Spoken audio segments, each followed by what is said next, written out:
Mock test 4th on statistics for finance account assistant. Question number 1. Find the number of order to classes if the number of attributes are 4. यहाँ पर total number of attributes हमारे पास 4 है और हमें क्या बताना है, number of order to classes calculate करना है। इसके लिए एक फार्मूला है, वो ये है NCR इंटू में 2 की पावर R।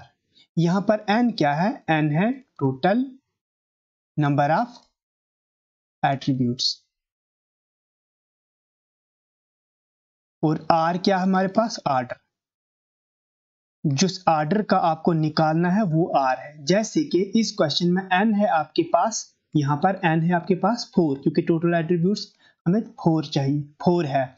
और किस ऑर्डर का चाहिए हमें, ऑर्डर सेकंड का चाहिए, मींस R हमारे पास 2 है। अब ये फार्मूला लगाओ, यहाँ पर n की जगह क्या रहेगा 4C, R की प्लेस पे 2 इंटू में 2 की पावर R, मींस 2 की पावर R कितना है 2।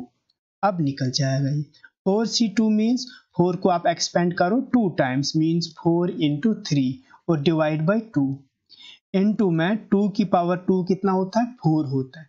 अब इस 2 ने इस 4 को कितनी टाइम, 2 2 4, अब 3 2 कितना हुआ 6 इंटू में 4 और 6 इंटू 4 24। ऑप्शन कौन सा है, बी इसका सही आंसर है। Question number 2. The family budget used to calculate CPI, CPI means Consumer Price Index is, और ये आपके पास मैंने तो 5 ऑप्शंस लिख लिए हैं, ठीक है, इनमें से कोई एक होगा। तो जो फैमिली बजट मेथड होता है, आप जानते हो कंज्यूमर प्राइस इंडेक्स के कितने मेथड्स हैं, इसके 2 मेथड्स हैं। एक है हमारे पास एक्सपेंडिचर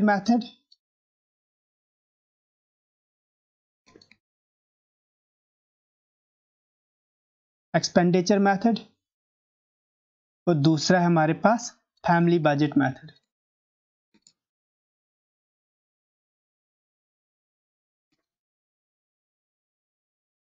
फैमिली बजट मेथड कौन सा मेथड है, सिंपल है, summation W into P divide by summation W है हमारे पास वेट और P क्या है, P है हमारे पास price relatives, means P equivalent होता है P1 अपॉन P0 इंटू में 100।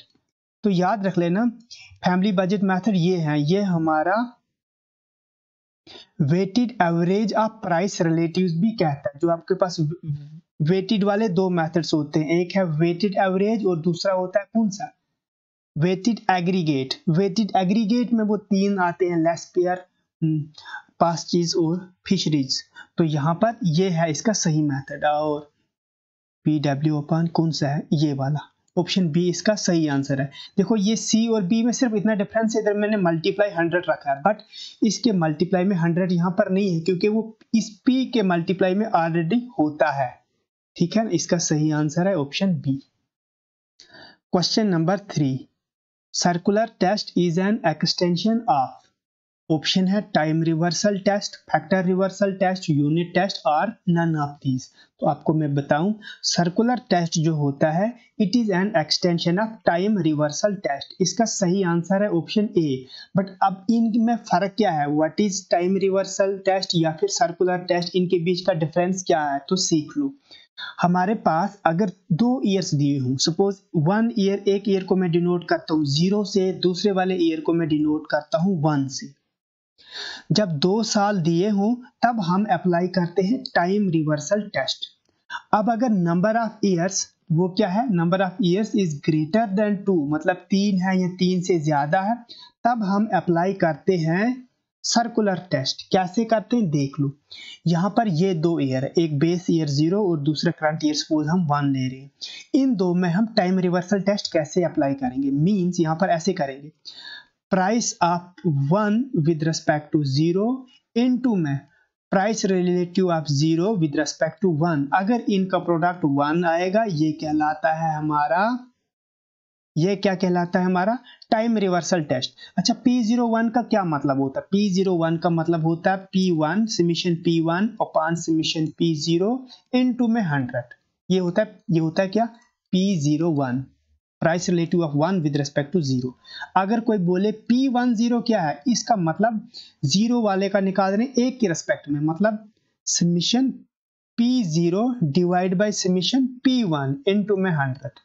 समझ आ रही है यहाँ तक बात? होप ये क्लियर होगा। अब मैं बताता हूँ सर्कुलर टेस्ट क्या होता है। अब अगर हमारे पास कितने साल है, 2, 3 या 3 से ज्यादा, मतलब मैं 3 लेता हूँ सिंपल केस के लिए, एक 0, एक 1, एक 2।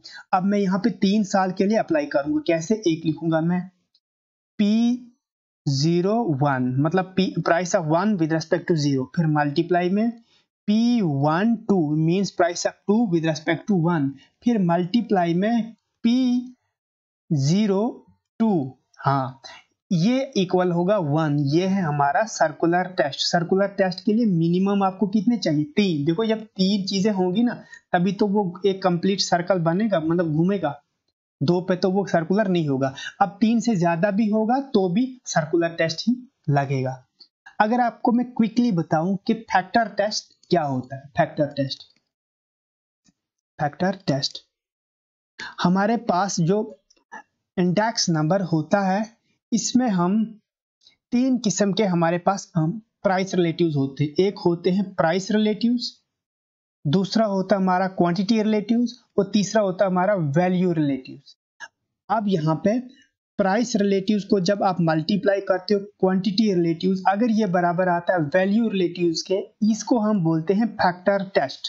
थोड़ा और सिंपल करके बताएं, ऐसा है, देखो आप क्या करो, summation P1 upon summation P0 into 100, ये आया हमारा प्राइस रिलेटिव्स। अब इसको मैं मल्टीप्लाई करता हूँ क्वांटिटी रिलेटिव्स। क्वांटिटी रिलेटिव क्या होता है? Summation Q1 divide by summation Q0 into में 100, ये आया क्वांटिटी रिलेटिव्स। इसको इक्वेट करना है किसके? Value relatives. वैल्यू रिलेटिव्स क्या होता है? P1 Q1 divide by simple P0 Q0 into में 100। अगर ऐसा हो रहा है, ये चीज कोई फॉलो कर रहा है, वो मतलब वो क्या फॉलो कर रहा है? Factor reversal test. अब यूनिट टेस्ट क्या होता है? यूनिट टेस्ट सिंपल है कि अगर मैं प्राइस निकाल रहा हूँ, मतलब मैं बोल रहा हूँ 1 टन पर केजी, 1 टन मतलब जो प्राइस मैं बता रहा हूँ पर टन के हिसाब से बोल रहा हूँ, या फिर मैं उसको कन्वर्ट करूंगा। मैंने बोला कि कोई चीज किसी का प्राइस जो है 1 टन का इतना है, फिर वहीं अगर मैं उसको कन्वर्ट करूं, मैं बोलूंगा 1 केजी का कितना है। अगर ये सब मतलब ये टन का हमने कन्वर्ट कर दिया केजी में, तो अब अगर इसके चेंज करने से कोई फर्क नहीं आता है, तो हम बोलेंगे वो क्या अप्लाई, वो कौन सी चीज फॉलो कर रहा है? वो यूनिट टेस्ट को फॉलो कर रहा है। तो यहां पर इसका सही आंसर है option A. Question number 4, mean of 40 observations was 160।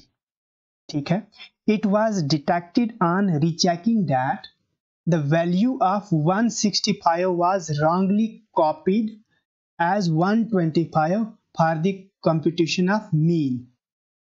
Find the correct mean। देखो सिंपल सी बात है, बोलता है कि 40 ऑब्जर्वेशंस टोटल थी और उनका मीन कितना था? 160।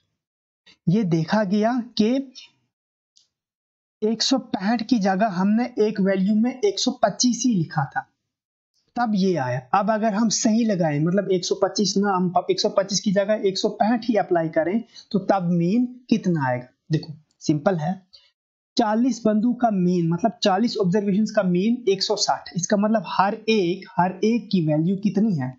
160 है। इसका मतलब ये होता है हर एक ऑब्जर्वेशन की वैल्यू 160। देखो 165 की जगह हमने 125 लगाया, मतलब कितना कम हमने ऐड किया। देखो 160 में से 125 निकालो, 165 में से अगर मैं 125 निकालूं तो मेरे पास आएगा 40। मतलब 40 जो है ना, 40 नंबर जो है ना हमने कम ऐड किए। अब देखो ये 40 और इसमें ऐड हो जाएंगे। देखो 125 तो ऑलरेडी हो चुके हैं, सिर्फ 40 और ऐड करने। अब जब ये 40 में ऐड करूं मैं, इसमें से वो 40 डिवाइड हो जाएंगे इन 40 ऑब्जर्वेशन में, तो हर एक ऑब्जर्वेशन में एक बढ़ेगा। देखो ना, ये 40 जब जाएंगे यहाँ पर, ये 100 200 नहीं जाएगा, बल्कि ये क्या हो जाएगा? ये 40 डिवाइड हो जाएगा, ये 40 एक एक को एक एक ही मिलेगा ना। ठीक है, अब एक को अगर 160 मिल रहा है, अब एक को कितना मिलेगा? 161, और इसका एवरेज भी सिंपल आएगा 161। इसमें कोई ज्यादा ना मेथड लगाने की जरूरत नहीं है।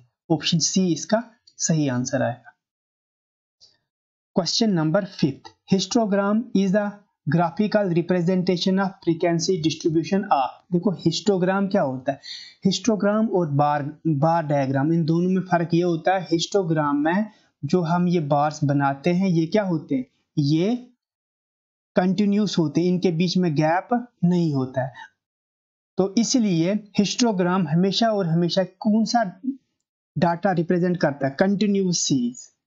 और बार डायग्राम में गैप होते हैं बीच में, ऐसे देखो बीच में हमने गैप डाला, ये बार डायग्राम है, और ये रिप्रेजेंट कर सकता है कंटिन्यूस भी और डिस्क्रीट भी। तो histogram always continuous series frequency को रिप्रेजेंट करता है।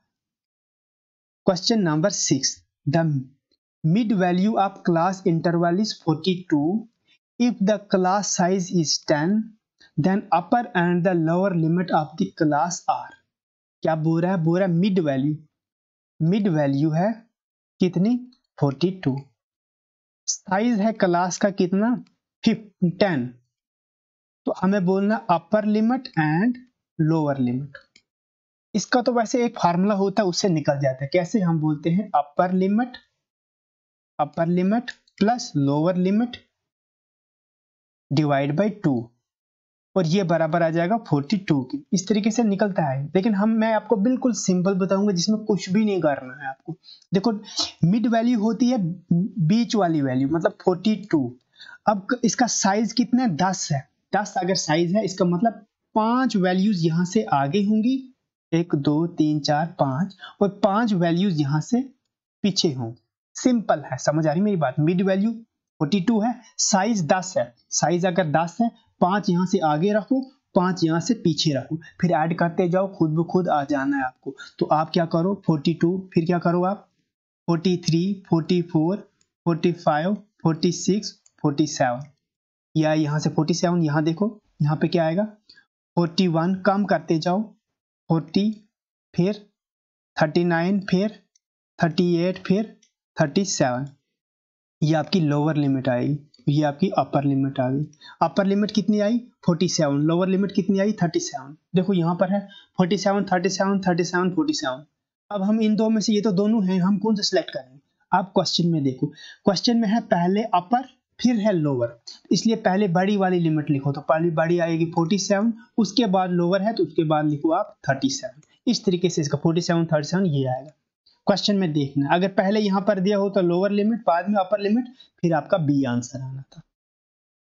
Question number 7, if the mean of 6 7 x 8 y and 14 is 9 then, तब इनमें से कौन सा फॉलो करेगा। देखो मीन दिया हुआ है 9 और वैल्यूज यहां से लेकर यहां तक है, तो मीन निकालने का हमें पता है ना, सबको ऐड करते हैं डिवाइड करते हैं, ये टोटल कितने हैं, है कौन कौन सा, एक है 6, फिर 7, उसके बाद x, उसके बाद 8, उसके बाद y, और इसके बाद 14, और नीचे डिवाइड में क्या आएगा, टोटल कितने ये 1 2 3 4 5 6, टोटल ये 6 है, तो ये कितना है 9 है। इस तरीके से ये बन गया। देखो फिर से देखना कहीं गलत ना हो जाए, 1 2 3 4 5 6, ओके ठीक है। अब आप ऐड कर लो यहाँ पर, देखो ये 14 है, 14 और 6 हो गया 20, 20 और 8 कितना हो जाएगा 28, 28 और 7 कितना हो जाएगा 35, प्लस में आया ये x और y, x plus y divide by 6, आपका कितना आया 9 आया। अब 6 को उधर ट्रांसपोज कर लो, आप बोलो 35 plus x plus y equals to 6 9 into 6, और ये 9 इंटू 6 कितना हो जाएगा 9 6 54, बिल्कुल। अब आप x plus y equals to, देखो ये 35 उधर शिफ्ट होके 54, ये उधर जाके माइनस में हो जाएगा 35। अब कर लो 54 में से 35 निकालो, कितना बचेगा भैया 5 10, और देखो 55 प्लस 40 और 10 50 और 4, हाँ 19, समझ आ रहा, देखो ना 19 आ जाएगा यहाँ से, ऑप्शन में है 19 बिल्कुल है, x plus y equals to 19 means B इसका सही आंसर है। Question number 8, if the difference of mode and median of a data is 24 then the difference of median and mean is. Question समझ आया, difference of mode and median, इनका difference दिया हुआ है, कितना है डिफरेंस इनका 24। तो डिफरेंस ऑफ इन दो का डिफरेंस कितना है ये बताना है हमें। तो इसका एक ही फार्मूला आता है, कौन सा आता है, हम बोलते हैं भैया mode is equal to 3 median minus 2 mean. क्या इससे ये निकलेगा? जी हाँ, इससे निकल जाएगा। कैसे निकलेगा? देखो कैसे निकलेगा। हम बोलेंगे मोड इज इक्वल टू इस 3 मीडियन को, देखो मैं यहाँ पर ना 2 बनाना चाहूंगा, इसको मैं लिख सकता हूँ ऐसे, कैसे लिख सकता हूँ, मीडियन प्लस 2 मीडियन। देखो मीडियन प्लस 2 मीडियन 3 मीडियन लिख सकता हूँ ऐसे, बिल्कुल लिख सकता हूँ, माइनस में ये 2 मीन मैंने एज इट इज लिखा, 2 मीन। यहां तक ठीक है? ठीक है, अब मैं क्या करूंगा, इस मीडियन को इस साइड ट्रांसपोज करूंगा। यहां पे लिखा है मैंने मोड, माइनस में क्या कर दूंगा, मीडियन इक्वल्स टू, अब यहां पर क्या बचा, एक बचा 2 मीडियन, फिर माइनस में ये 2 मीन।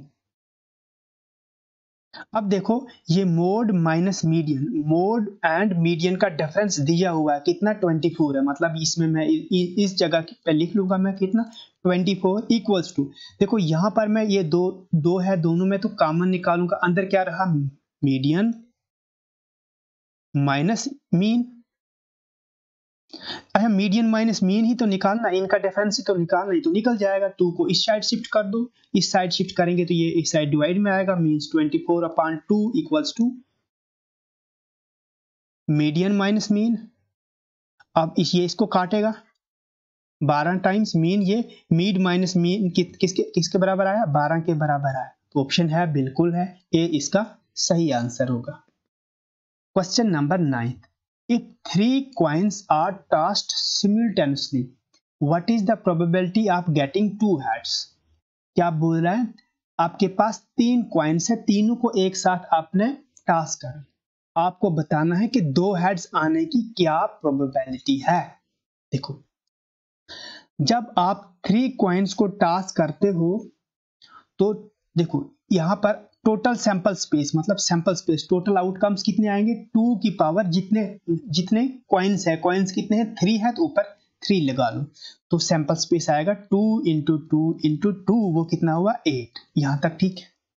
ठीक है, अब हमें 2 हेड की प्रोबेबिलिटी बतानी है। आपके पास पता है ना 3 है, ये एक कॉइन, ये दूसरा कॉइन, ये तीसरा कॉइन, ठीक। आपको 2 हेड आने की क्या प्रोबेबिलिटी है? हो सकता है कि ये पहले और दूसरे में हेड आया और तीसरे में आया टेल, ऐसा हो सकता है 2 हेड आ जाए, या फिर ऐसा हमारा कॉम्बिनेशन बन सकता है। देखो हम ये 3 कॉइन्स ले रहे हैं, लास्ट वाले 2 इन हेड आया, पहले वाले में टेल आया, एक ये वाला कॉम्बिनेशन हमारा बन सकता है, क्योंकि हमें कितने 2 हेड चाहिए ना। या फिर ऐसा हो सकता है कि टेल एक था वो बीच में आया, ये साइड वाले 2 हेड आए, यही 3 कॉम्बिनेशन बन सकते हैं ना हेड के, या तो पहले वाले 2 हेड, या फिर बाद वाले 2 हेड, या पहला और लास्ट, बीच में टेल रहेगा। ये 3 कॉम्बिनेशन हमें दिखेंगे, यहाँ पे हमें 2 हेड मिल सकते हैं। तो हमने क्या बोला कि टोटल तो ऐसे हमारे पास पॉसिबल केस कितने हैं, 3 है, जो फेवरेबल है टोटल है 8, 3/8 इसका सही आंसर आएगा, और वो है ये। अब अगर आपको ये समझ नहीं आ रहा, आप चाहते हो कि इससे भी सिंपल हो, फिर देख लो इससे सिंपल बताता हूं। इससे सिंपल कैसे है, देखो जब 3 कॉइन्स है, आपको पता है 8 सैंपल स्पेस बनेंगे। आप एक काम कर लो, क्या काम कर लो, टोटल 8 बनने हैं ना, आप यहां पर लिख लो 4 बार हेड, हेड 3 बार, 4 बार लिखा हेड। अब 4 बार टेल भी लिखो, टेल टेल टेल और टेल, दिख रहा है। अब आप क्या करो, 2 बार हेड और 2 बार tail, head head tail tail, फिर से हेड हेड और टेल। अब क्या करो, अब एक बार हेड एक बार tail, head tail head tail head tail head और टेल, ये सारे के सारे कॉम्बिनेशन बन गए। अब आपको ढूंढना है जहां पर 2 हेड्स होंगे, यहां पर 2 हेड्स है, यहां पर नहीं है, ये गलत हो गया। यहां पर 2 हेड्स है, ये देखो हेड हेड और टेल, जी ये वाला कॉम्बिनेशन तो चाहिए मुझे। यहां पर 2 हेड्स है, बिल्कुल 2 हेड्स है, ये वाला भी चाहिए मुझे। यहां पर 2 हेड्स है, नहीं यहां टेल है, ये नहीं चलेगा। यहां पर 2 हेड्स है, बिल्कुल यहां पर है, ये भी चलेगा, ये भी चाहिए मुझे।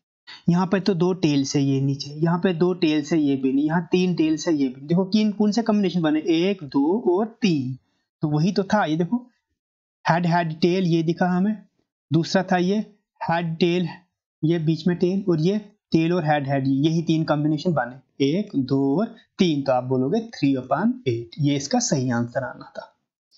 लास्ट क्वेश्चन है, ये भी प्रोबेबिलिटी पे है। मैंने प्रोबेबिलिटी के 2 क्वेश्चन बनाए क्योंकि ये काफी इंपॉर्टेंट है। यहाँ से तो रीजनिंग, एक तो हमारा मैथ्स में क्वेश्चन बनना है और दूसरा कहाँ पे बनना है, स्टैट्स पे बनना है।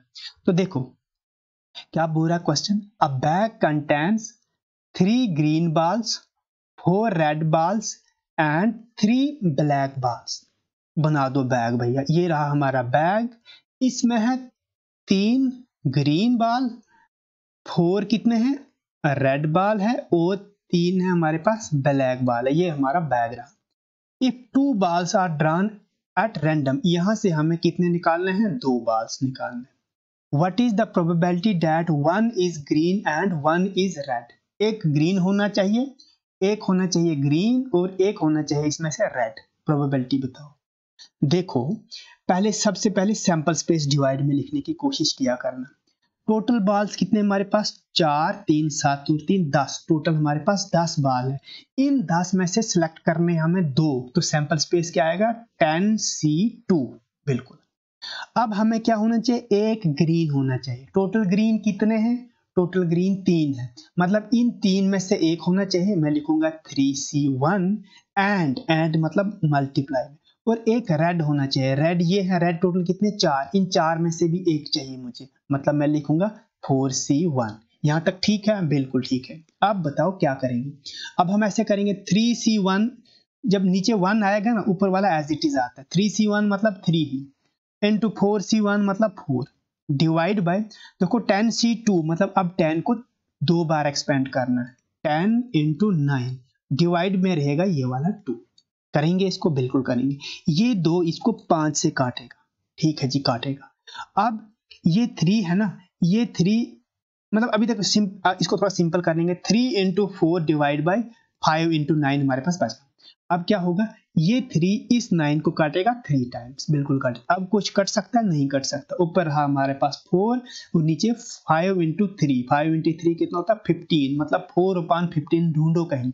बिल्कुल ये है ना 4/15, सी वाला ऑप्शन इसका सही आंसर आएगा। तो ये रहे 10 क्वेश्चन जो मैंने आपके साथ डिस्कस किए। एट द एंड मैं कहना चाहूंगा, अगर आप नए हो, अभी तक चैनल सब्सक्राइब नहीं किया है, तो चैनल सब्सक्राइब कर